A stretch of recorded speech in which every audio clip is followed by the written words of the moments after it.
علماء اہل سنت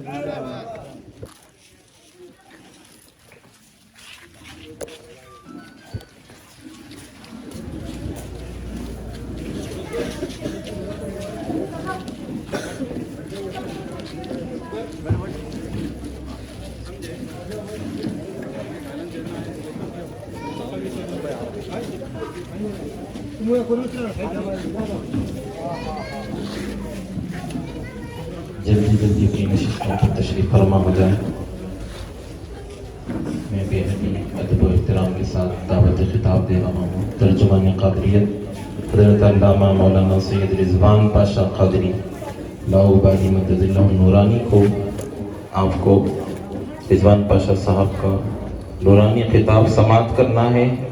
ہماری اس سرزمین پر غوث عالم دستگی رضی اللہ تعالیٰ کی مبارک محفل سماعت کر رہے ہیں آپ، اور اولاد غوث پاک رضی اللہ تعالیٰ موجود ہیں.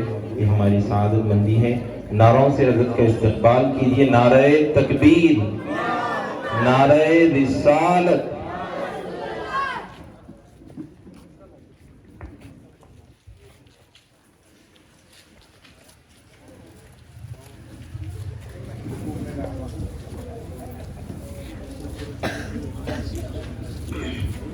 السلام علیکم ورحمۃ اللہ وبرکاتہ.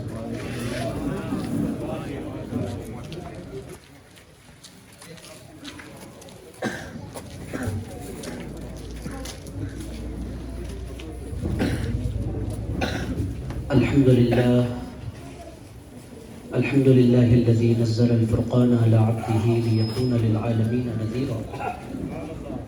الصلاة والسلام على خیر الورى بدر الدجى صدر العلا نور الهدى كف الورى سيدنا وشفيعنا وحبيبنا ونبينا ومولانا محمد المصطفى وعلى آله للصدق والصفا وأصحابه نجوم الهدى ومن تبعهم بإحسان إلى يوم الجزاء. ما بعد، فقد قال الله تبارك وتعالى في القرآن المجيد والفرقان الحميد: فأعوذ بالله من الشيطان الرجيم.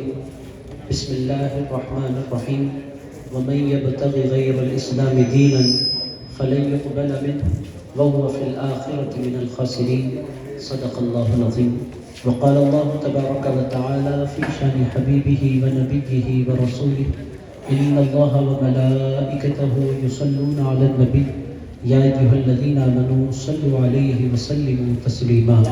اللهم صل وسلم وزد وبارك على حبيبك سيدنا وشفيعنا ومولانا محمد وعلى آله وصحبه ووارث حاله ومظهر كماله وابنه الكريم وولده الشريف الغوث العظم والحمد للہ رب العالمین. اسٹیج پر تشریف فرما انتہائی معزز و مکرم علماء کرام، مشائخ عظام، محفل میں تشریف فرما بزرگوں، نوجوان دوستوں، عزیز ساتھی. سب سے پہلے تو مغرب کے بعد کا یہ جلسہ جو آپ نے رکھا ہے، اس جلسے کے انعقاد پر میں دلی مبارکباد پیش کروں گا.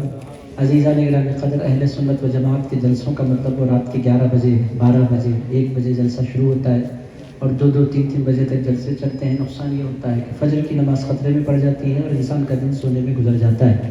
آپ حضرات نے جس وقت کا انتخاب کیا ہے، یہ سب سے زیادہ ماڈرن اور سب سے زیادہ بہترین وقت کا آپ نے انتخاب کیا ہے. تو سب سے پہلے افروز قادری صاحب کو اور ان کی پوری ٹیم کو مبارکباد پیش کروں گا. اس کا فائدہ یہ ہوگا کہ بزرگ بھی محفل میں تشریف فرما ہو سکیں گے، بچے بھی محفل میں تشریف فرما ہو سکیں گے، اور پھر نوجوانوں کو بھی سننے کا موقع ملے گا. تو اور پھر ٹائم بھی بہت ڈسپلن ہوتا ہے. یقینی طور پر عشاء کی نماز کے لیے سبھی کو جانا ہوتا ہے، تو بہت مناسب وقت کا آپ نے انتخاب کیا ہے.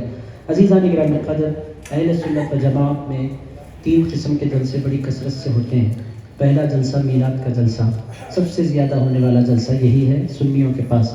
کیوں؟ اس واسطے کہ سنی پوری کائنات سے بڑھ کر رسول اللہ کی ذات سے محبت کرتے ہیں. عزیزان گرامی قدر، صبح حضور کے لیول کا اس پوری کائنات میں کوئی نہیں ہے. عزیزان گرامی قدر، امت میں کوئی حضور کے برابر کہاں ہو سکتا ہے؟ ہمارا ایمان ہے کہ انبیاء میں بھی کوئی حضور کے لیول کا نہیں ہے. ہمارے سرکار علیہ الصلوۃ والسلام پوری دنیا کے سارے پیغمبروں سے بھی افضل و اعلیٰ ہے. تو عزیزان گرامی قدر، ہمارا سب سے زیادہ اہتمام سے جو جلسہ ہوتا ہے وہ میلاد کا جلسہ ہوتا ہے. اب بولنے والے بولیں گے آپ میلاد کا جلسہ زیادہ کرتے ہیں اور اللہ کا کوئی جلسہ نہیں کرتے. عزیزان گرامی قدر، پورے کا پورا رمضان رمضان کا چاند نظر آنے سے لے کر عید کا چاند نظر آنے تک ہر گھڑی اللہ ہی کی یاد میں گزرا کرتی ہے۔ عزیزان گرامی قدر، رمضان کا مقابلہ کوئی اور مہینہ نہیں کر سکتا۔ جس قدر کثرت کے ساتھ اللہ کی یاد ہوتی ہے، ایسا نہیں ہے کہ سنیوں کے پاس نعوذ باللہ اللہ کی یاد نہیں ہے۔ عزیزان گرامی قدر، اللہ کی یاد سب سے زیادہ ہوتی ہے، پورا مہینہ ہوتی ہے۔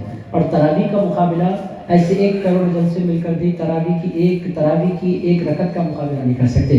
عزیزان گرامی قدر، اس میں بندہ باوضو، با اہتمام، پورے کپڑوں کی طہارت کے ساتھ اور پورے اہتمام کے ساتھ اپنے اللہ کے حضور کھڑا ہو کر اپنے پروردگار کا کلام سنا کرتا ہے۔ تو عزیزان گرامی قدر، یہ الزام ہم پر غلط ہے کہ ہم اللہ کو یاد نہیں کرتے، ہم کثرت سے اللہ کو یاد کرتے ہیں۔ عزیز دوستو، اس کے بعد اللہ کے بعد سب سے بڑا مقام رسول اللہ کا ہے، تو اسی لیے ہم رسول اللہ کے جلسے کرتے ہیں۔ رسول اللہ کے جلسوں کے بعد جو جلسے ہمارے پاس سب سے زیادہ ہوتے ہیں وہ امام حسین علیہ السلام کے جلسے ہیں۔ کیوں کرتے ہیں؟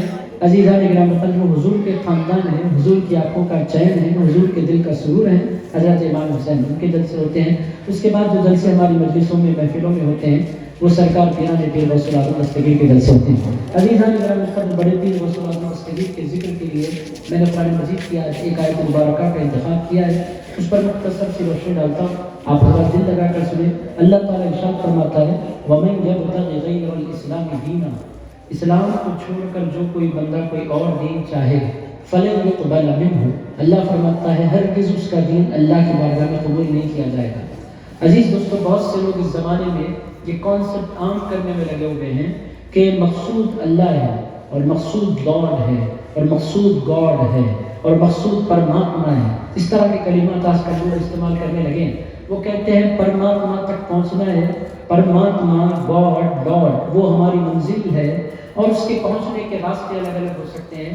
کوئی اسلام کے ذریعے جاتا ہے، کوئی ہندوازم کے ذریعے جاتا ہے، کوئی بدھزم کے ذریعے جاتا ہے، کوئی کرسچینٹی کے ساتھ جاتا ہے، کوئی یہودیزم کے ساتھ جاتا ہے، اور یہ سارے راستے جنت کے ذریعے بھی بندہ اللہ، منزل اللہ ہی ہے، مقصود اللہ ہی ہے، مقصود پرماتما ہی ہے، کوئی بھی راستہ اس کی طرف جاتا ہے۔ عزیزان گرامی قدر، قرآن کہتا ہے منزل بھی ایک ہے اور راستہ بھی ایک ہے۔ جو راستہ اللہ تک جاتا ہے وہ 10 راستوں سے نہیں جاتا، راستہ ایک جاتا ہے، اور وہ راستہ مدینے سے ہوتا ہوا جاتا ہے۔ اللہ پاک فرماتا ہے رسول اللہ کو چھوڑ کر، حضور سے ناطہ توڑ کر، حضور سے منہ موڑ کر نہ کوئی اللہ تک پہنچ سکا ہے، نہ قیامت تک اللہ تک پہنچ سکتا ہے۔ اللہ اگر مقصود ہے، اللہ اگر موجود ہے، اللہ اگر مطلوب ہے، اللہ اگر گول ہے، تو اس تک پہنچنے کا ایک ہی راستہ ہے، ایک ہی ہستی ہے جو اللہ تک پہنچا سکتی ہے، اس ہستی کو محمد رسول اللہ کہتے ہیں۔ عزیزان گرامی، اللہ پاک نے قرآن مجید میں واضح طور پر فرمایا وَمَن يَبْتَغِ غَيْرَ الْإِسْلَامِ دِينًا، اللہ فرماتا ہے اسلام کو چھوڑ کر اگر کوئی بندہ کوئی اور دین چاہتا ہے فَلَن يُقْبَلَ مِنْهُ، اللہ فرماتا ہے اللہ کے پاس اس کا دین قبول نہیں کیا جائے گا۔ اپنی لاجک سے بندہ اللہ تک نہیں پہنچ سکتا، مصطفیٰ کے بتلائے ہوئے طریق سے اللہ تک پہنچ سکتا ہے۔ عزیزان گرامی قدر، ہمارے پاس اب آپ بولیں گے اس سے پہلے کیا تھا؟ عزیزان گرامی قدر، حضور نہیں آئے تو یہودیت بھی ایک مذہب تھا، عیسائیت بھی ایک مذہب تھا، مگر جب حضور آ گئے تو پوری کائنات سمٹ کر ایک ہی ہستی میں آ گئی۔ عزیزان گرامی قدر، اس سے پہلے راستے ہو سکتے تھے جدا جدا ہیں، مگر حضور کی تشریف آوری کے بعد، حضور کی جلوہ گری کے بعد اس کائنات میں صرف ایک راستہ ہے اور ایک ہی ہستی ہے جو اللہ تک پہنچا سکتی ہے، اس ہستی کو رسول اللہ کہتے ہیں۔ عزیزان گرامی قدر، آپ بول رہے ہوں گے، سوچ رہے ہوں گے، آپ کو بڑے پیر کے ذکر کے لیے بٹھایا گیا ہے اور آپ اسلام کی حقانیت لے کر بیٹھے ہیں۔ عزیزان گرامی قدر، آئیے غوث پاک کی خدمت میں ہم حاضری لگاتے ہیں۔ عزیز دوستو، جس دین کی میں بات کر رہا ہوں، ہم مسلمان ہیں، مگر اگر آپ سے پوچھوں کہ اسلام کے کتنے حصے ہیں، آپ نہیں بتا سکیں گے، چونکہ عام طور پر یہ باتیں ہمارے پاس ڈسکس نہیں ہوتی۔ عزیزان گرامی قدر، ہمارا دین 5 حصوں پر منقسم ہے۔ کتنے حصے؟ 5 حصوں پر منقسم ہے۔ یہ بڑی امپورٹنٹ بات آپ سننے لگے ہیں۔ عزیزان گرامی قدر، آپ نے کبھی اس پر غور نہیں کیا، یہ تفسیر میری کی ہوئی نہیں ہے۔ عزیزان گرامی قدر، اس کو بہت سے طریقے سے جس ہستی نے سمجھایا، اس ہستی کو دنیا حجت الاسلام امام غزالی کہتے ہیں۔ عزیزان گرامی قدر، میں اپنی طرف سے نہیں کہہ رہا، امام غزالی 502 ہجری میں وصال فرما گئے، یہ 1400 آپ جانتے ہیں کہ 44 ہجری ہے، یعنی 1000 سال پہلے امام غزالی نے اسلام کے اس خوبصورت کانسیپٹ کو پیش فرمایا۔ کانسیپٹ کیا ہے؟ امام غزالی فرماتے ہیں کہ دین کے 5 حصے ہیں۔ پہلا حصہ عقیدہ اور عقائد۔ عزیزان گرامی قدر عقیدہ یہ بنیاد کے طور پر ہے. اس کے بعد آپ فرسٹ فلور بنائیں، سیکنڈ فلور بنائیں، تھرڈ فلور بنائیں، فورتھ فلور بنائیں، جتنے فلورز بنانا چاہیں بنائیں، مگر سب سے پہلے انسان کا عقیدہ اچھا ہونا چاہیے. عزیزان گرامی قدر ہمارے دین کی بنیاد عقیدے پر ہے، تو سب سے پہلا جو حصہ ہے دین کا وہ ہے عقیدہ. عزیزان گرامی قدر اس کے بعد عقیدے کے بعد جو چیز ہمیں سیکھنی ہے وہ ہے عبادات. یہ بھی بڑا امپورٹنٹ ہے. بہت سے لوگوں کا عقیدہ اچھا ہوتا ہے، عبادت اچھی نہیں ہوتی، دین مکمل نہیں ہوتا. اللہ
ایک مرتبہ دیدے پاک کا نگرانہ پیش فرمانے اللہم صلی اللہ علیہ وسلم وزد و بارک علی حبیبک سیدنا و مولانا محمد وعلی آلہ و صحبہ اجمعین.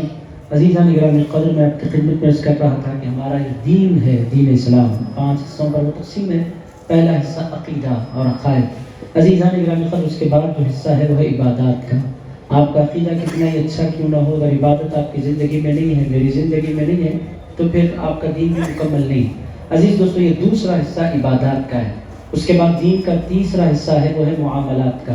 معاملات کس کو کہتے ہیں؟ ایک بندہ ذکر بہت کر رہا ہے، عبادت بہت کر رہا ہے، مگر بہن کا حق کھا رہا ہے، وہ ایک اچھا مسلمان نہیں ہے. عبادت بہت کر رہا ہے مگر لوگوں کو دھوکہ دے رہا ہے، وہ ایک اچھا مسلمان نہیں ہے. عبادت بہت زیادہ کر رہا ہے مگر لین دین میں ٹرانسپیرنسی نہیں کرتا، وہ ایک اچھا بندہ، ایک اچھا مسلمان نہیں ہے. عزیزان گرامی قدر تیسرا حصہ معاملات کا ہے. عزیزان گرامی قدر عقیدہ اچھا ہو یہ بھی ضروری ہے، عبادت انسان کی اچھی ہو یہ بھی ضروری ہے، پھر معاملات انسان کے اچھے ہوں یہ بھی ضروری ہے. چوتھی چیز انسان کے اخلاق ہیں. اخلاق کس کو کہتے ہیں؟ اخلاق کا تعلق عام طور پر انسان کے اپنے قلب سے ہے. اس کے دل میں کینہ نہ ہو، اس کے دل میں نفرت نہ ہو، اس کے دل میں حسد نہ ہو، اس کے دل میں جلن نہ ہو، اس کے دل میں نفرت نہ ہو، اس کے دل میں تعصب نہ ہو. وہ اپنے دل کو پاک صاف رکھتا ہو، اس کے اخلاق اچھے ہوں. عزیزان گرامی قدر یہ چوتھی چیز ہو گئی. پانچواں حصہ معاشرت ہے. عزیزان گرامی قدر معاشرت کا مطلب کیا ہے؟ وہ رہتا کیسا ہے؟ اپنے خاندان کے ساتھ، اپنے ماں باپ کے ساتھ، اپنے رشتہ داروں کے ساتھ. ایک بندہ ہے پوری کائنات سے اچھا رہتا ہے مگر خاندان والوں سے اچھا نہیں ہے، وہ ایک اچھا مسلمان نہیں ہے. ایک بندہ ہے مسجد میں دن رات سجدے کر رہا ہے مگر بھائی بہنوں سے محبت نہیں کرتا، وہ ایک اچھا مسلمان نہیں ہے. عزیزان گرامی قدر اسلام یہ ایک مکمل ضابطۂ حیات ہے، یہ ایک مکمل دین ہے. آپ کو یہ دنیا کے کسی مذہب میں آپ کو یہ نہیں ملے گا. اسلام میں ایک کامیاب انسان کون ہوتا ہے؟ یہ کون سے بندے کا دین مکمل ہوتا ہے؟ اس کا دین اچھا ہے جس کے پاس عقیدہ بھی اچھا ہو، جس کے پاس عبادت بھی ہو، جس کے پاس اچھے اخلاق بھی ہوں، جس کے معاملات بھی اچھے ہوں، جس کی معاشرت بھی اچھی ہو. عزیزان گرامی قدر یہ 5 چیزیں جب کسی بندے کے اندر جمع ہو جاتی ہیں تب جا کر وہ ایک اچھا مسلمان کہلایا جا سکتا ہے۔ عزیزان گرامی قدر، اب آئیے بڑے پیر غوث الاعظم دستگیر کی بارگاہ میں حاضری لگاتے ہیں۔ عزیزان گرامی قدر، غوث الاعظم دستگیر کو اس قدر امپورٹنس کیوں دیا جاتا ہے؟ عزیز دوستو، دنیا میں دو قسم کی ہستیاں ہیں، دو قسم کے لوگ ہیں، ایک نبی اور ایک غیر نبی۔ نبی کا کمال کیا ہوتا ہے؟ عزیزان گرامی قدر، نبی کے کیریکٹر کی حفاظت اللہ فرماتا ہے۔ عزیزان گرامی قدر، نبی سے گناہ سرزد ہو ہی نہیں سکتا۔ نبی اس ہستی کو کہتے ہیں، رسول اللہ علیہ السلام نے فرمایا کہ ہر بندہ جب پیدا ہوتا ہے تو اس کے ساتھ ایک شیطان بھی پیدا ہوتا ہے، اس کو ہم ذات کہتے ہیں۔ عزیزان گرامی قدر، وہ آپ کے ساتھ بھی ہے، وہ میرے ساتھ بھی ہے۔ دنیا کا جب کوئی بندہ جنم لیتا ہے اس کے ساتھ ایک شیطان پیدا ہوتا ہے، اور اس کا کام یہ ہوتا ہے کہ اس کی پوری زندگی ایک ہی کام پر فوکس کرتے ہوئے گزر جاتی ہے کہ جس بندے کو بہکانے کے لیے وہ پیدا ہوا اسی پر وہ محنت کرتا رہتا ہے۔ رسول اللہ علیہ السلام سے پوچھنے والوں نے پوچھا، صحابہ نے، یا رسول اللہ، کیا جب آپ پیدا ہوئے تو بھی کوئی شیطان پیدا ہوا تھا؟ بے ادبی معاف۔ حضور پاک علیہ السلام نے فرمایا، ہاں، ایک حمزہ پیدا ہوا تھا، مگر جب اس نے مجھے قریب سے دیکھا تو وہ بھی میرے کلمہ پڑھ کر وہ بھی مسلمان ہو گیا۔ عزیزان گرامی قدر، یہ رسول اللہ علیہ السلام کا کمال ہے کہ جو بہکانے والا ہی ہے وہ ان کا غلام ہو گیا ہے۔ عزیزان گرامی قدر، پھر کوئی ان کو کیا بہکائے؟ عزیز دوستو، جو پیغمبر ہوتے ہیں، عزیزان گرامی قدر، ان کے کیریکٹر کی حفاظت ہوتی ہے۔ بچپنے سے اللہ تعالیٰ ان کے ایک ایک لمحے کی حفاظت فرماتا ہے۔ حضرت پیران پیر پر اس قدر اہمیت کیوں دی جاتی ہے؟ عزیزان گرامی قدر، اس قدر ان کو امپورٹنس ہماری زندگیوں میں کیوں دیا جاتا ہے؟ وہ پیغمبر نہیں ہے، وہ رسول نہیں ہے، وہ پروفٹ نہیں ہے، مگر عزیزان گرامی قدر، ان کی زندگی اگر دیکھو تو کوئی اور یاد نہیں آتے، ان کی زندگی کے ایک ایک لمحے سے رسول اللہ کی یاد آ جایا کرتی ہے۔ عزیزان گرامی قدر، وہ رسول نہ ہونے کے باوجود انہوں نے پیغمبرانہ زندگی گزاری۔ عزیز دوستوں، ان کے پاس نفس بھی تھا۔ عزیزان گرامی قدر، شیطان نے بھی بڑی کوششیں کی حضرت پیران پیر غوث الاعظم دستگیر کو بہکانے کی، مگر ان کا کمال کیا تھا؟ وہ کبھی نہ نفس کے بہکاوے میں آئے، نہ کبھی وہ شیطان کے بہکاوے میں آئے، نہ کبھی دنیا ان کو ہلاک کر سکی، نہ عزیزان گرامی قدر دنیا کبھی ان کو صراط مستقیم سے ہٹا نہیں سکی۔ حضرت پیران پیر کا خاصہ یہی ہے، ایک بندہ بڑے پیر غوث الاعظم دستگیر کے پاس آیا، آنے کے بعد اس نے دیکھا کہ غوث اعظم دستگیر جہاں پر استبر میں گھوڑے باندھتے ہیں وہاں سونے کی کوٹیاں لگائی گئی ہیں، سونے کی۔ تو وہ بندہ بولا، میں نے تو سنا تھا کہ یہ اللہ کے ولی ہیں، یہاں سونا اس قدر عام ہے اور اس قدر دولت ہے کہ گھوڑے باندھنے کے لیے سونا استعمال کیا جا رہا ہے، یہ کیسے ولی ہیں؟ عزیزان گرامی قدر، اندر بڑے پیر کی خدمت میں حاضر ہوا، غوث پاک تشریف فرما تھے۔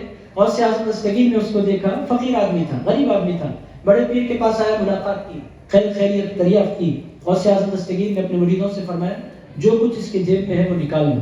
تو وہ بڑا حیرت زدہ ہوا، اتنے بڑے اللہ کے ولی اور ایسی بات کہہ رہے ہیں۔ اس نے کہا، یہ کیا ہے؟ بڑے پیر نے فرمایا، جو کچھ اس کے جیب میں ہے نکال لو۔ مریدین آگے بڑھے، ان لوگوں نے جو ہی نکالنے کی کوشش کی، اس نے کہا، یہ بڑی محنت سے میں نے لوگوں سے مانگ کر اکٹھا کیے ہیں، میری محنت کا پیسہ یہ مت چھین لو مجھ سے۔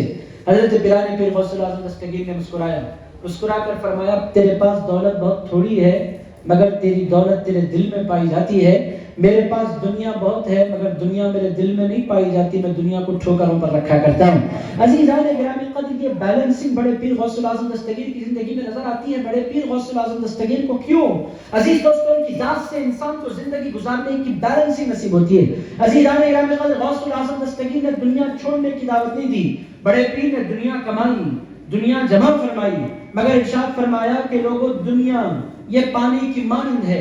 ارشاد فرمایا، اگر پانی نہ ہو تو کشتی چل نہیں سکتی، کشتی کے چلنے کے لیے پانی کی ضرورت ہوتی ہے، زندگی گزارنے کے لیے پیسے کی ضرورت ہوتی ہے، مگر پانی اگر کشتی کے نیچے ہو تو کشتی چلانے کا سبب بنتا ہے، اور پانی اگر کشتی کے اندر داخل ہو جائے تو کشتی ڈبونے کا سبب بنتا ہے۔ اسی طرح دنیا اگر قدموں کے نیچے ہو تو انسان کی زندگی کے گزارنے میں آسانی ہو جایا کرتی ہے، مگر جب یہ دنیا کسی بندے کے دل میں داخل ہو جاتی ہے تو یہ دنیا انسان کے ایمان کو برباد کرنے کا سبب بن جایا کرتی ہے۔ عزیزان گرامی قدر، غوث الاعظم دستگیر، عزیزان گرامی قدر، غوث الاعظم دستگیر کا کمال کیا ہے؟ عزیزان گرامی قدر، ان کا جو عقیدہ تھا، عزیز دوستو، وہ سب سے اوتھینٹک۔ بڑے پیر غوث الاعظم دستگیر کی جو تعلیمات تھی وہ بالکل پاکیزہ۔ عزیزان گرامی قدر، غوث الاعظم دستگیر جس زمانے میں دنیا میں تشریف لائے، عزیز دوستو، وہ دور جھگڑوں کا دور تھا۔ عزیزان گرامی قدر، جب کوئی امت ترقی کرنا چاہتی ہے، ریسرچ کرتی ہے، پڑھتی ہے، تحقیق کرتی ہے، کتابوں سے رشتہ جوڑتی ہے، علماء کی مجلسوں میں وہ امت بیٹھتی ہے، تب جا کر وہ امت ترقی کرتی ہے. اور امت کوئی برباد ہونا چاہتی ہے، ہلاک ہونا چاہتی ہے، وہ امت پڑھنے سے رشتہ نہیں جوڑتی، وہ امت جھگڑوں سے رشتہ جوڑتی ہے. عزیزان گرامی قدر، اگر امت جھگڑنے پر پڑ جائے، بحثوں میں پڑ جائے، مناظروں میں پڑ جائے، ڈائلاگس میں پڑ جائے، عزیزان گرامی قدر، پھر امت ترقی نہیں کر سکتی. حضرت پیران پیر غوث الاعظم دستگیر جس زمانے میں تشریف لائے، ہر طرف فساد پھیلا ہوا تھا، امت لڑنے جھگڑنے میں لگی ہوئی تھی. عزیز دوستو، روایت بہت مشہور معروف ہے، آپ لوگوں نے سن رکھی ہے. بڑے پیر غوث الاعظم دستگیر تشریف لے جا رہے ہیں، ایک انتہائی کمزور، ناتوان، جس کے جسم میں کوئی طاقت نہیں، بہت بوڑھا، ایک انتہائی کمزور آدمی پڑا ہوا ہے. غوث اعظم دستگیر نے اس کی جانب دیکھا اور غوث الاعظم دستگیر نے مجبور کو دیکھا. ان کی طبیعت تھی کہ وہ کسی کو بے سہارا دیکھ نہیں سکتے تھے. اس کی جانب بڑھنے لگے. اس نے کہا، اے غوث الاعظم، آپ میرا ہاتھ تھام لیجئے. حضرت پیران پیر نے اس کے ہاتھ میں جو ہی ہاتھ دیا، اس کا بڑھاپا جوانی میں تبدیل ہونے لگا، اس کی کمزوری طاقت میں تبدیل ہونے لگی، اور دیکھتے ہی دیکھتے وہ اٹھ کر کھڑا ہو گیا. غوث الاعظم دستگیر نے فرمایا، تم کون ہو؟ اس نے کہا، یا محی الدین، انا دین نبیک و جدک. اے غوث الاعظم دستگیر محی الدین، میں کوئی اور نہیں ہوں، میں آپ کے نانا کا دین ہوں. عزیزان گرامی قدر، غوث الاعظم دستگیر کا کمال کیا ہے؟ جو دین کمزور ہو گیا تھا، غوث اعظم نے جو ہی اس کو اپنا ہاتھ تھمایا، وہ دین کو اللہ تعالیٰ نے نئی جوانی عطا فرما دی. عزیز دوستو، آج تک جو دین زندہ ہے اور جو دین باقی ہے اور جو دین کا کام ہو رہا ہے، عزیزان گرامی قدر، کریڈٹ کسی اور کو نہیں جاتا، بغداد والے پیر غوث الاعظم دستگیر کو جایا کرتا ہے. آپ بولیں گے ہمارا ان سے کیا لینا دینا، ان کا کام تو بغداد میں ہے، ہم تو ہندوستان والے ہیں، ہمیں غوث الاعظم دستگیر نے کیا دیا؟ عزیز دوستو، ہندوستان کو غوث الاعظم نے کچھ دیا یا نہیں دیا، یہ بات کا چیپٹر ہے. ہندوستان کو معین الدین چشتی غریب نواز عنایت فرمانے والے، یہ کوئی اور نہیں ہے، بغداد والے پیر غوث الاعظم دستگیر ہیں. عزیزان گرامی قدر، خود خواجہ غریب نواز کہتے ہیں، میں نے بڑے پیر کی خدمت میں عرض کیا، یا غوث الاعظم، آپ مجھے عراق کا علاقہ دے دیں، میں اس ملک میں رہنا چاہتا ہوں جہاں آپ تشریف فرمائیں. ارشاد فرمایا، معین الدین، آپ نے آنے میں تاخیر کر دی، میں نے یہ علاقہ شہاب الدین سہروردی کو دے دیا. حضرت خواجہ غریب نواز نے عرض کیا، اے غوث پاک، پھر میرے لیے کیا ہے؟ غوث الاعظم دستگیر نے فرمایا، اے معین الدین چشتی، ہم نے آپ کے لیے ہندوستان اٹھا رکھا ہے. عزیزان گرامی قدر، آج جو ہندوستان میں دین ہے، وہ ایک ہستی کا مرہون منت ہے. اس ہستی کو خواجہ معین الدین چشتی حسن سنجری کہتے ہیں، اور غریب نواز ہم کو کسی اور نے عنایت نہیں فرمایا، غوث الاعظم دستگیر نے عنایت فرمایا ہے. عزیزان گرامی قدر، بہرحال غوث الاعظم دستگیر، پیران پیر، روشن ضمیر، بغداد والے پیر، پیروں کے پیر، سلطان الاولیاء، فرد الافراد، ان کو اتنا ہم چاہتے کیوں ہیں، اتنی محبت کیوں کرتے ہیں؟ عزیزان گرامی قدر، غوث الاعظم دستگیر نے جس دین کی دعوت دی، وہ دین ٹوٹالٹی اپنے دامن میں رکھتا ہے. عزیزان گرامی قدر، غوث الاعظم دستگیر نے جس دین کی طرف لوگوں کو بلایا، وہ پیغام میں جامعیت ہے. عزیزان گرامی قدر، اس پیغام میں انفرادیت ہے. غوث الاعظم دستگیر نے لوگوں کو جس دین کی طرف بلایا، اس دین کا کمال کیا ہے؟ عزیزان گرامی قدر، اس دین کا کمال یہ ہے کہ بڑے پیر غوث الاعظم دستگیر نے ایسی دعوت عنایت فرمائی جس میں آپ دیکھیں گے کہ ٹوٹالٹی تھی. وہ کیا ہے؟ میں نے آپ کی خدمت میں عرض کیا، دین کے شعبے کتنے ہیں؟ 5. کتنے شعبے ہیں؟ کتنے شعبے ہیں؟ 5. پہلا شعبہ عقیدہ، پہلا شعبہ، دوسرا شعبہ عبادات، تیسرا شعبہ معاملات، چوتھا شعبہ اخلاق، 5واں شعبہ معاشرت. عزیزان گرامی قدر، بہرحال یہ 5 شعبے ہیں جس پر بڑے پیر غوث الاعظم دستگیر نے اپنی زندگی میں کام کیا. کام کیسے کیا؟ عزیزان گرامی قدر، غوث الاعظم دستگیر کا انفلوئنس دین پر مکمل انفلوئنس بڑے پیر غوث الاعظم دستگیر کا رہا. عزیزان گرامی قدر، کیسے رہا؟ تو 2-3 مثالیں آسانی سے دیتا ہوں، پھر تیزی سے اپنی باتوں کو سمیٹتا ہوں. عزیزان گرامی قدر، عقیدہ غوث الاعظم دستگیر نے کیسے دیا؟ عزیزان گرامی قدر، غوث الاعظم دستگیر سے پہلے رسول اللہ علیہ السلام کے دور کے بعد صدیق اکبر کا دور انتہائی پیسفل گزرا. کچھ فتنے اٹھے، حضرت ابوبکر صدیق نے اس کو کچل دیا. اس کے بعد حضرت فاروق اعظم رضی اللہ تعالیٰ عنہ کا دور مبارک آیا. یہ دور اسلامی تاریخ کا سنہرا دور کہلایا جاتا ہے. انہوں نے جو کام کیے اور اسلام کو جس طرح اسٹیبلش کیا، غیر معمولی کارنامہ ہے حضرت فاروق اعظم رضی اللہ تعالیٰ عنہ کا. انہوں نے اسلام کے جھنڈے یورپ تک پہنچائے، اسلام کی فوجوں کو افریقہ تک پہنچایا، مصر تک اور یورپ تک ان کی فوجیں پہنچی، اسپین تک، ادھر ایران، ادھر روم، پوری بڑی بڑی طاقتوں کو انہوں نے گھٹنوں کے بل بٹھا دیا. یہ حضرت فاروق اعظم رضی اللہ تعالیٰ عنہ کا کمال تھا. عزیزان گرامی قدر گولڈن پیریڈ کہلایا جاتا ہے حضرت فاروق اعظم رضی اللہ تعالیٰ عنہ کا. حضرت صدیق اکبر نے کام نہیں کیا، کام کیا، مگر ان کو ٹائم بھی بہت کم ملا، اور پھر حضرت صدیق اکبر رضی اللہ تعالیٰ عنہ کو چیلنجز بھی زیادہ تھے. وہ جو دور تھا وہ اسٹیبلشمنٹ کے لیے گزرا. حضرت فاروق اعظم جب تشریف فرما ہوئے، وہ غیر معمولی ٹیلنٹ کے ساتھ بیٹھے. 10 سال کے اندر پوری کائنات کو شیک کر کے رکھ دیا. 2 بڑی بڑی طاقتیں سپر پاور کو گھٹنوں کے بل بٹھا دیا. حضرت فاروق اعظم رضی اللہ تعالیٰ عنہ کا دور مبارک گزرا. حضرت عثمان غنی رضی اللہ تعالیٰ عنہ تشریف لائے. عزیزان گرامی قدر حضرت فاروق اعظم کے بنائے ہوئے نظام کو حضرت عثمان غنی نے سنبھالا، مگر حضرت عثمان غنی کو شہید کیا گیا. اور حضور نے فرمایا تھا جب عثمان شہید ہوں گے تو پھر فتنوں کے دروازے کھلیں گے. عزیزان گرامی قدر حضرت عثمان غنی کے بعد مولا علی شیر خدا کرم اللہ تعالی کریم کرسی خلافت پر بیٹھے، مگر پورا دور فتنوں میں رہا. لوگوں نے مختلف قسم کی سازشیں کی. حضرت مولا علی شیر خدا کرم اللہ تعالی کریم سے کسی نے پوچھا وہ جو ترقی ابو بکر صدیق کے دور میں تھی، فاروق اعظم کے دور میں تھی، آپ کے دور میں ہمیں نظر نہیں آتی. حضرت مولا علی شیر خدا نے بڑی پیاری بات کی. ارشاد فرمایا ان کو مشورہ دینے والے ہم تھے، ہم کو مشورہ دینے والے تم ہو. اگر تم جیسے نہیں ہوتے تو میری حکومت کا یہ حال نہ ہوتا. میری حکومت میں جو کام نہیں ہو پا رہے ہیں اس زمانے میں اس واسطے ہوئے کہ ہم مشورہ دینے والے تھے، اس زمانے میں نہیں ہو رہے اس واسطے کہ تم مشورہ دینے والے ہو. عزیزان گرامی قدر حضرت مولا علی شیر خدا کرم اللہ تعالی کریم کے بعد آپ دیکھیں گے انہی کے زمانے میں امت 2 حصوں میں تقسیم ہو گئی. ایک صحابہ کی طرف گئی، ایک اہل بیت کی طرف گئی. عزیزان گرامی قدر یہ جھگڑے چلتے رہے. کچھ لوگ صحابہ والے بنے، کچھ لوگ اہل بیت والے بنے، مگر جب بغداد کے منبر پر غوث العظم دستگیر جلوگر ہوئے، انہوں نے جو دین پیش کیا عقیدے کے معاملے میں، حضرت پیران پیر غوث العظم دستگیر کا کمال کیا تھا. بڑے پیر نے اپنی زندگی میں جو دعوت دی وہ دعوت یہ تھی کہ لوگوں اللہ نے 2 ہاتھ دیے ہیں، ایک ہاتھ میں اہل بیت کا دامن ہونا چاہیے، دوسرے ہاتھ میں صحابہ کا دامن ہونا چاہیے. عزیزان گرامی قدر حضرت پیران پیر غوث العظم دستگیر نے کبھی اپنی پوری زندگی میں کسی ایک بندے کو اس طرف نہیں بلایا کہ وہ صحابہ کی بے ادبی کرے.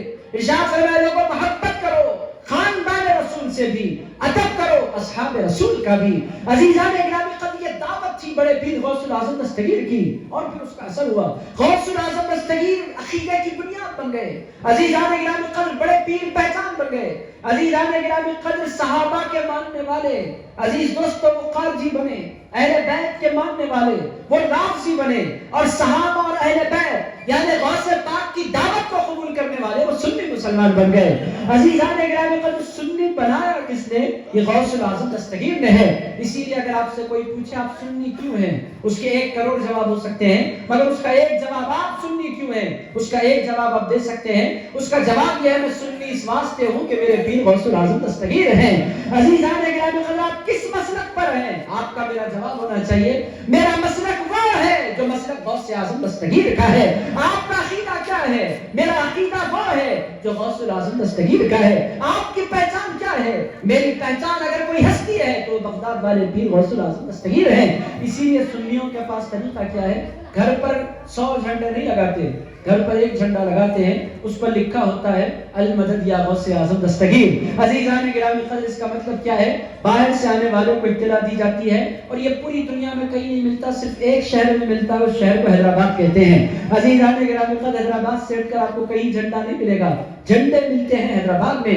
جھنڈے میں ایک ہی نام کیوں ہے؟ عزیزان گرامی قدر وہ ایک نام لے لو تو کروڑوں ناموں کا خود بخود رد ہو جایا کرتا ہے.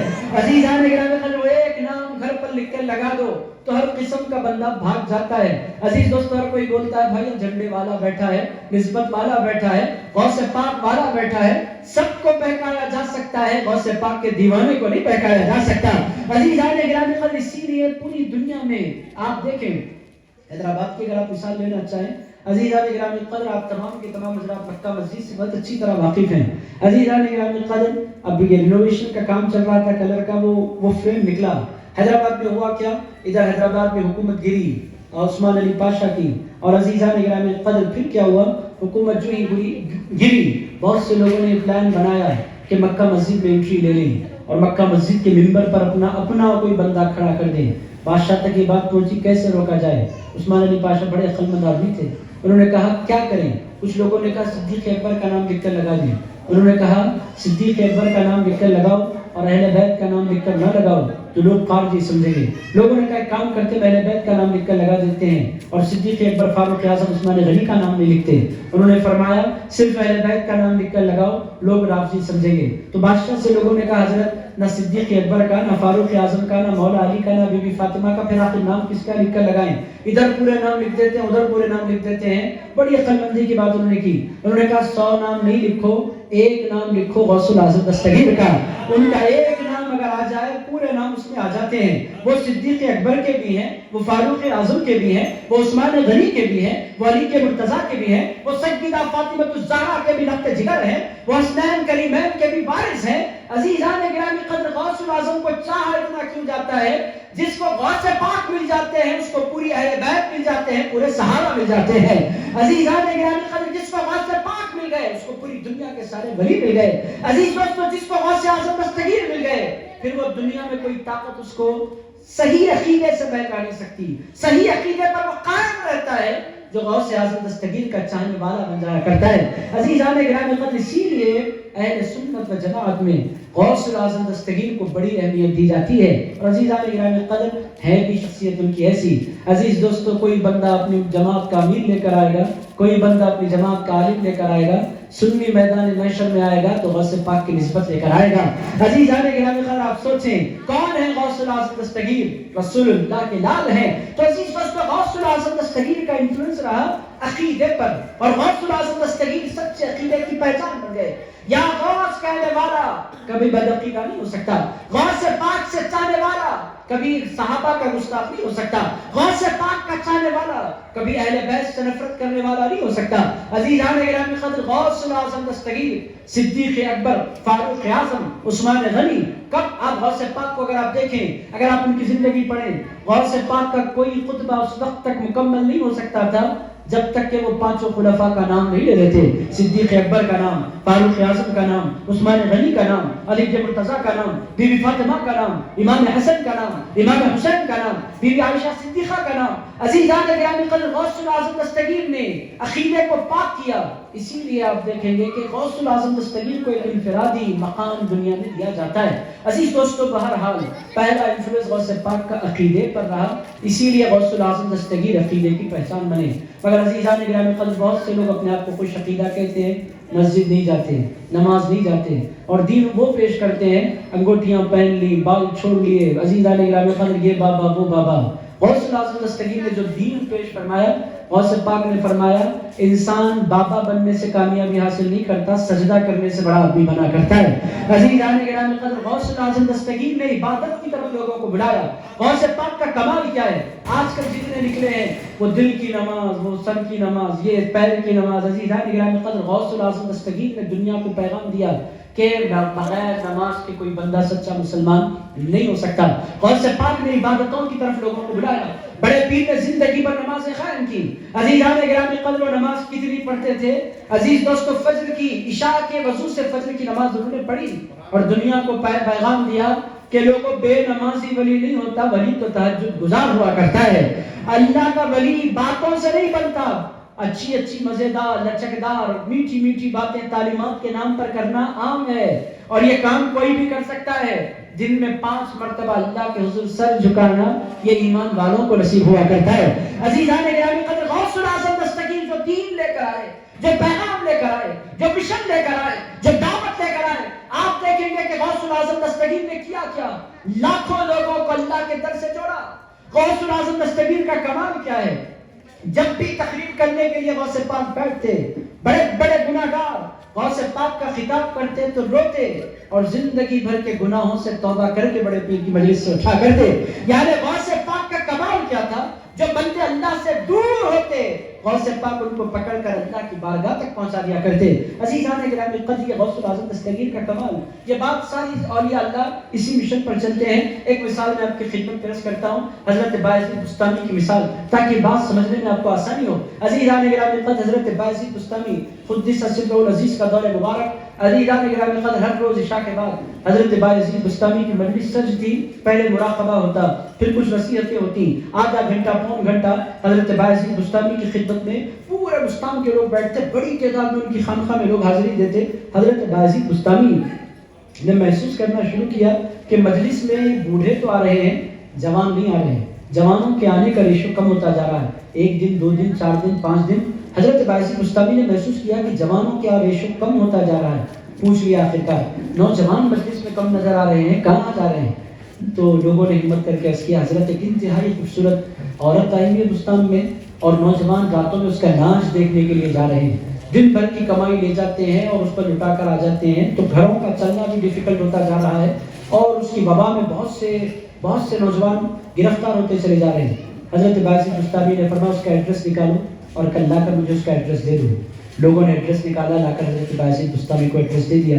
مغرب کی نماز پڑھی، سیدھے اس خاتون کے کوٹھے پر تشریف لے گئے. اندر داخل نہیں ہوئے، باہر مصلی بچھایا بیٹھ گئے.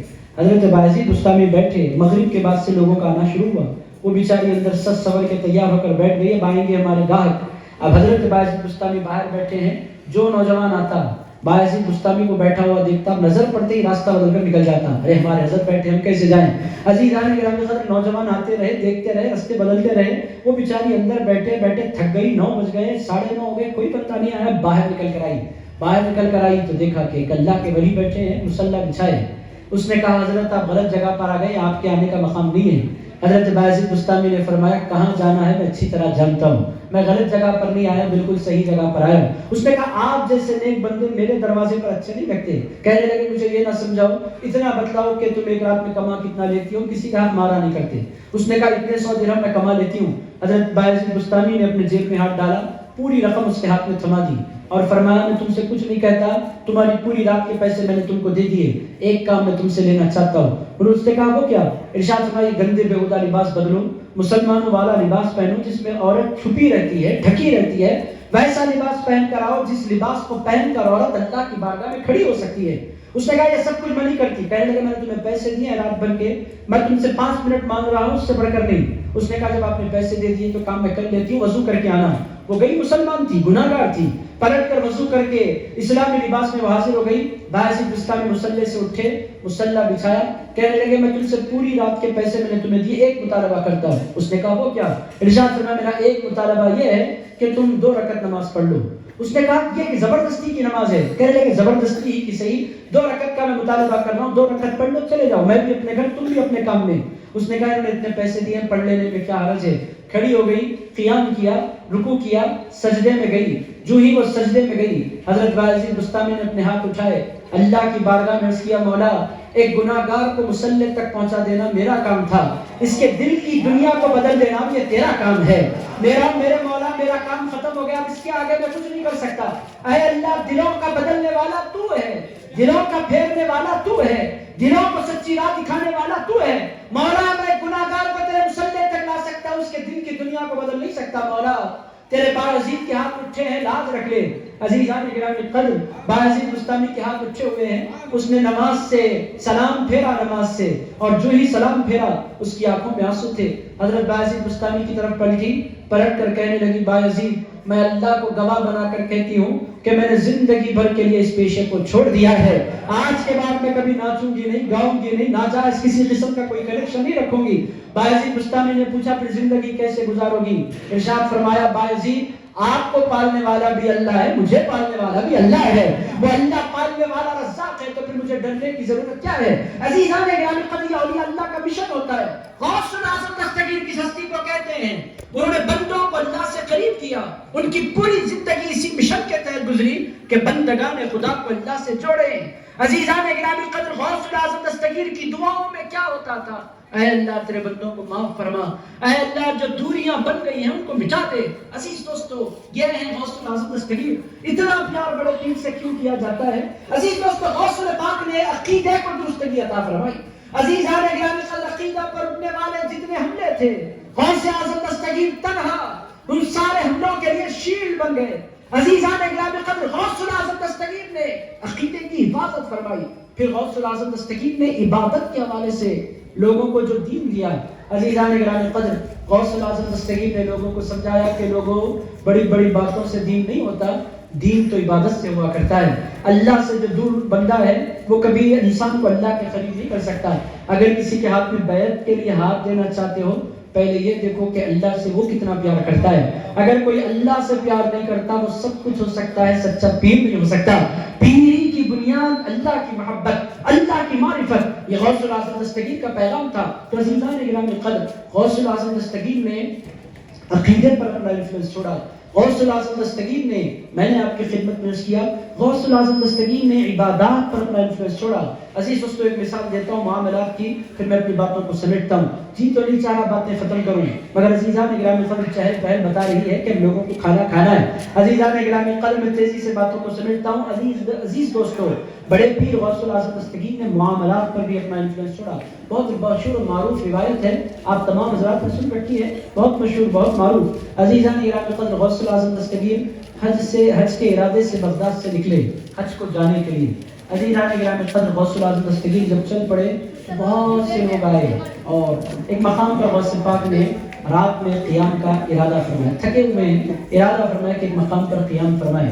تو غوث الاعظم دستگیر مسجد پہنچے. اس گاؤں کی چھوٹا سا گاؤں، ایک مسجد میں پہنچنے کے بعد بڑے پیر غوث الاعظم دستگیر نے مغرب کی نماز ادا کی. مغرب کی نماز ادا کرتے ہی گاؤں کے جتنے بڑے بڑے لوگ تھے سارے کے سارے حاضر ہو گئے. کہا کہ سرکار، ہم نے سنا ہے کہ آج رات آپ ہماری بستی میں رکنے والے ہیں. میں شہر کا رئیس ہوں، آپ میرے گھر میں قیام کریں. میں شہر کا فلاں بندہ ہوں، کلیکٹر ہوں. اس زمانے کے جو بڑے بڑے عہدے تھے، ہر بندہ آتا غوث پاک سے اپنے پاس رہنے کی خواہش کرتا. غوث الاعظم دستگیر نے اپنے مرید کو بلا کر فرمایا جاؤ اور جا کر دیکھو کہ اس بستی میں سب سے غریب آدمی کون ہے. سب سے غریب لوگوں نے معلوم کروایا تو ایک بوڑھا آدمی تھا. اس کی ایک بیوی تھی اور اس کا ایک پوترا تھا. اس کے بیٹے کا انتقال ہو گیا تھا، یعنی وہ بچہ یتیم تھا. یتیم بچہ تھا، بوڑھا دادا اور اس کی بیوی دادی، ایک چھوٹا سا بچہ. شوہر بیٹے کا انتقال ہو گیا تھا، بیوی نے دوسری شادی کر لی، بچہ دادا دادی کے حوالے. 3 لوگوں پر مشتمل چھوٹی سی جھوپڑی. حضرت پیران پیر غوث الاعظم دستگیر کو اطلاع دی گئی، سرکار ایک بہت غریب آدمی رہتا ہے اس بستی میں، بس وہ ایک بوڑھا آدمی ہے، اس کی بوڑھی بیوی ہے اور ایک چھوٹا سا بچہ. غوث الاعظم دستگیر نے فرمایا جا کر ان سے کہنا کہ ان کے گھر غوث الاعظم آج رات قیام کرنا چاہتے ہیں. وہ بوڑھے کو جب اطلاع دی گئی کہ پیران پیر رہنا چاہتے ہیں، دوڑے آیا، آنکھوں میں آنسو لیے.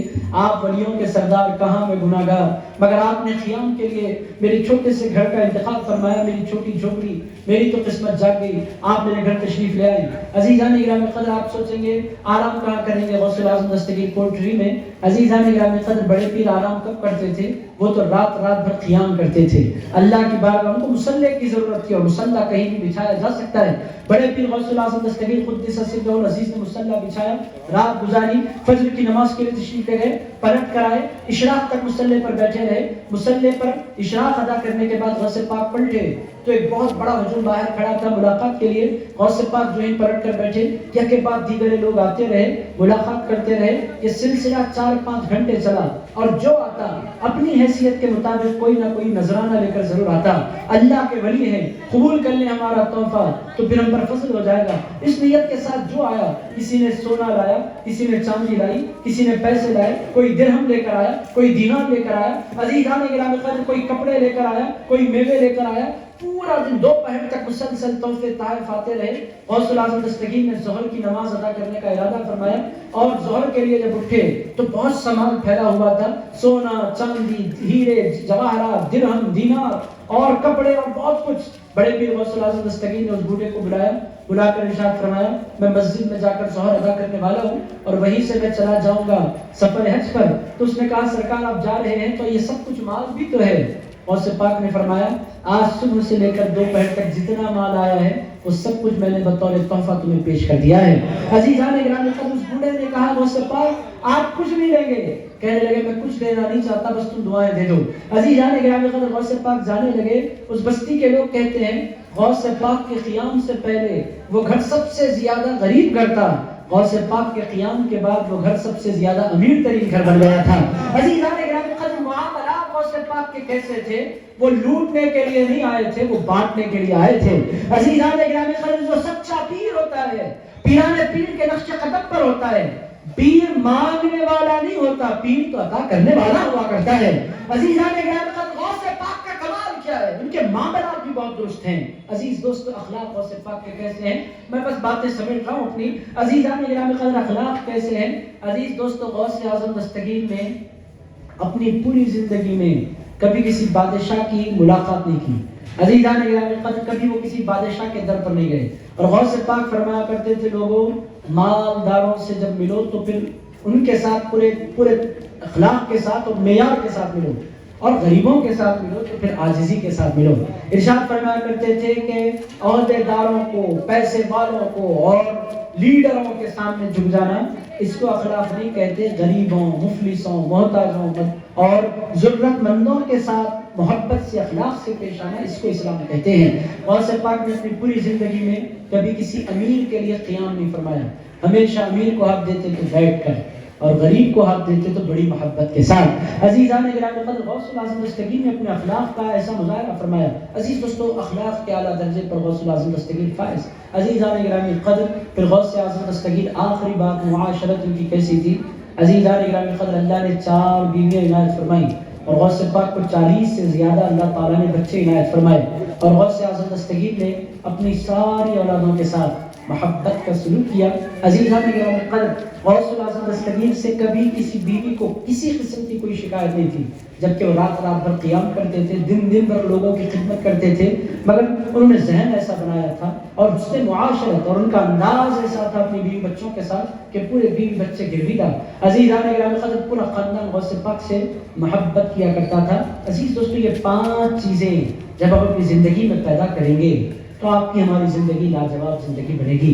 آپ کو اپنے عقیدے کی حفاظت کرنی ہے، غوث پاک سے اپنا تعلق جوڑیں۔ عزیزان گرامی قدر، آپ کو اپنی عبادات اچھی کرنی ہے۔ عزیزان گرامی قدر، عبادت کے بغیر زندگی میں کوئی مزہ پیدا نہیں ہو سکتا۔ زندگی کا مزہ اللہ کی یاد سے ہے، زندگی کا مزہ اللہ کے ذکر سے ہے، زندگی کا مزہ اللہ کی تسبیح سے ہے، زندگی کا مزہ اللہ کی تحلیل سے ہے، زندگی کا مزہ اللہ کی تکبیر سے ہے، زندگی کا مزہ اللہ کا نام لینے میں ہے، اللہ کو یاد کرنے میں ہے، قرآن کی تلاوت میں زندگی کا مزہ رکھا ہے۔ عزیز دوستو، بہت سے نوجوان آپ دیکھیں گے حقوق کے ذریعے اللہ کے، آپ حقوق کے ذریعے سکون تلاش کرنا چاہتے ہیں۔ بہت سے نوجوان پبس کو جا رہے ہیں، ناچ کر سکون حاصل کرنا چاہتے ہیں، مگر عزیزان گرامی قدر، نوجوانوں کو سکون حاصل نہیں ہو سکتا۔ سکون حاصل کرنے کا ایک ذریعہ ہے، وہ ذریعہ اللہ کی یاد ہے۔ اور عزیزان گرامی قدر، یہ دین کی ٹوٹیلٹی ہے کہ آپ کے ہمارے عقیدے اچھے ہوں، آپ کی ہماری عبادات اچھی ہوں۔ عبادت کے بغیر زندگی میں سکون نہیں ہو سکتا۔ آج اسٹریس کیوں ہے؟ آپ دیکھیں بہت سے لوگ دوائیاں کھانے پر مجبور ہیں، نیندیں اڑ رہی ہیں لوگوں کی۔ سبب کیا ہے؟ ریزن کیا ہے؟ عزیزان گرامی قدر، ہر چیز کو اس کے حد میں رکھنا چاہیے۔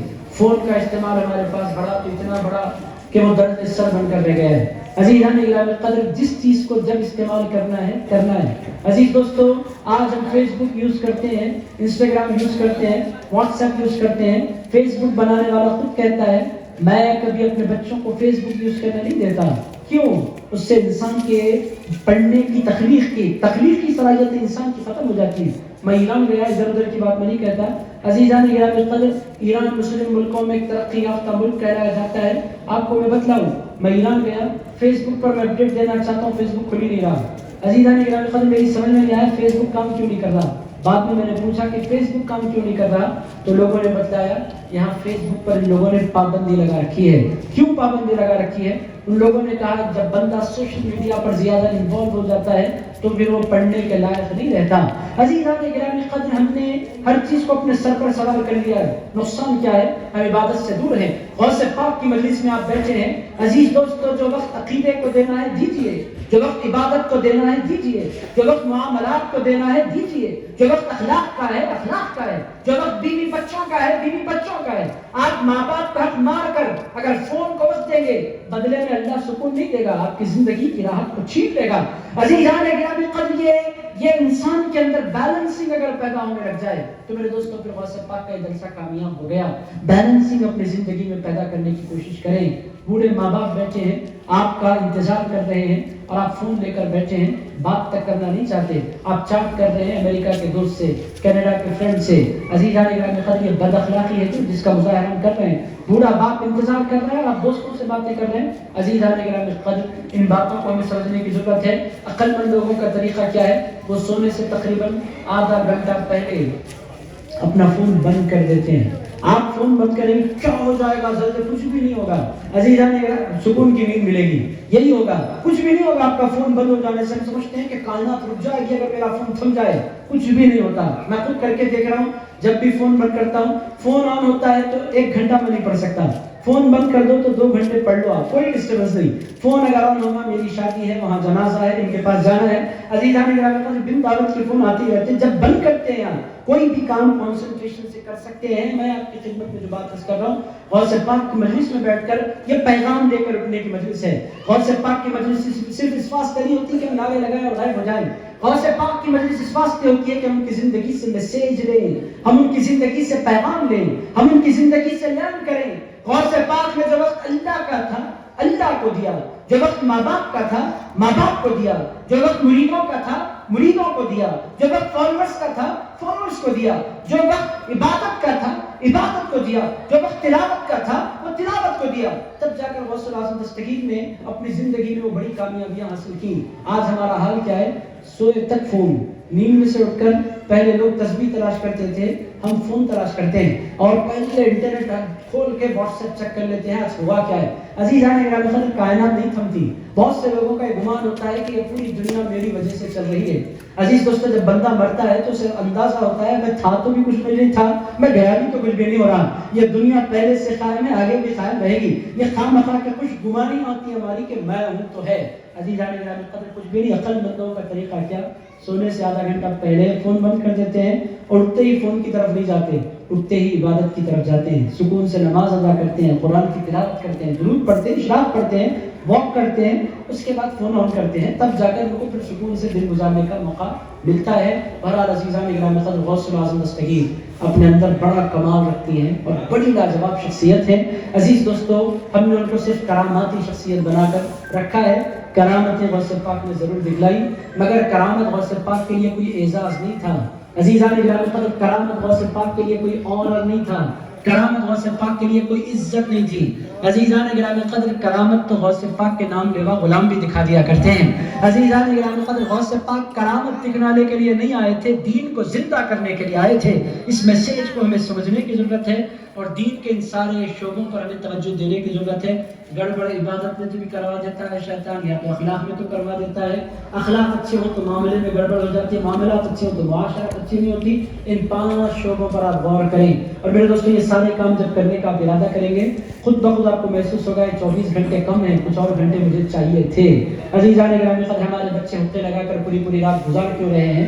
ان کو پتہ نہیں ہے کہ وہ دنیا میں آئے کیوں ہیں۔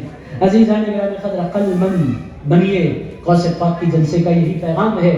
زندگی کو صحیح راہ دیجیے، غوث پاک کے جلسے کا یہی پیغام ہے۔ اپنی زندگیوں سے بیکاریوں کو نکالیے، غوث پاک کے جلسے کا یہی پیغام ہے۔ محنت کے ذریعے عزت حاصل کیجیے، غوث پاک کے جلسے کا یہی پیغام ہے۔ شارٹ کٹس مارنا چھوڑ دیجیے، غوث پاک کے جلسے کا یہی پیغام ہے۔ اور دولت سے انسان بڑا نہیں ہوتا، سجدے کی توفیق سے بڑا ہوتا ہے۔ غوث پاک کا پیغام یہی ہے۔ عزیزان گرامی قدر، کروڑ پتی ہے تو کامیاب ہے، غریب ہے تو ناکام ہے، ایسا نہیں ہے۔ جس کو سجدے کی توفیق مل گئی، جس کو تلاوت کی توفیق مل گئی، جس کو درود کی توفیق مل گئی، جس کو سلام کی توفیق مل گئی، جس کو ماں کی دعائیں مل گئی، جس کو باپ کی عنایتیں مل گئی، جس کو استاد کی شفقتیں مل گئی، وہی دنیا میں کامیاب انسان ہے۔ عزیزان گرامی قدر، سب کچھ مل گیا مگر ماں باپ راضی نہیں ہے، وہ دنیا کا سب سے بڑا ناکام انسان ہے۔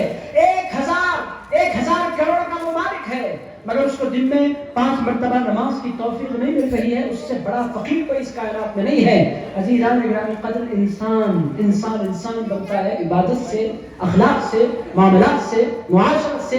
میں دل کی گہرائیوں سے افروز قادری صاحب کا ممنون ہوں کہ انہوں نے، افروز بھائی نے آج کی اس مبارک محفل میں مجھے مدعو کیا۔ جی نہیں چاہ رہا چھوڑ کر جاؤں، مگر عزیزان گرامی قدر، سکندرآباد میں جلسہ تھا، پھر آپ کی خدمت میں حاضر، پھر ایک اور جلسے میں 8 بجے میں نے وقت دے رکھا ہے۔ تو عزیز دوستوں، مجھے اجازت دیجیے، میں نے جتنی باتیں عرض کی ہیں ان باتوں کو یاد رکھیے اور اپنی زندگی کو ایک جائزہ لیجیے ہمارے اخلاق کیسے ہیں، ہمارے معاملات کیسے ہیں، ہماری معاشرت کیسی ہے، ہمارا عقیدہ کیسا ہے، ہماری عبادات کیسی ہے. امید کرتا ہوں کہ ان 5 باتوں پر آپ غور کریں گے تاکہ زندگی کو صحیح ڈھنگ نصیب ہو سکے. اللہ رب العزت کی بارگاہ میں دعا کرتا ہوں، اے پاک پروردگار ہم تمام کی جمع ہونے کو قبول فرما. اے پروردگار ہم تمام کو دن میں 5 مرتبہ نماز کی توفیق عنایت فرما دے. اے پروردگار ہم تمام کو روزانہ قرآن کی تلاوت کرنے والا بنا دے. اے پروردگار روزانہ تیرے حبیب پر درود و سلام پڑھنے والا بنا دے. اے پاک پروردگار ہم تمام کو ماں باپ کا خیال رکھنے والا بنا، بیوی بچوں کے ساتھ اس نے سلوک کرنے والا بنا.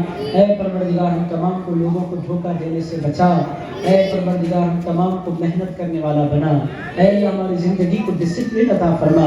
اے اللہ عبادت کے وقت عبادت کرنے والا بنا، ماں باپ کو وقت دینے کے وقت ماں باپ کو وقت دینے والا بنا، بیوی بچوں کا وقت ان کو دینے کی توفیق عطا فرما.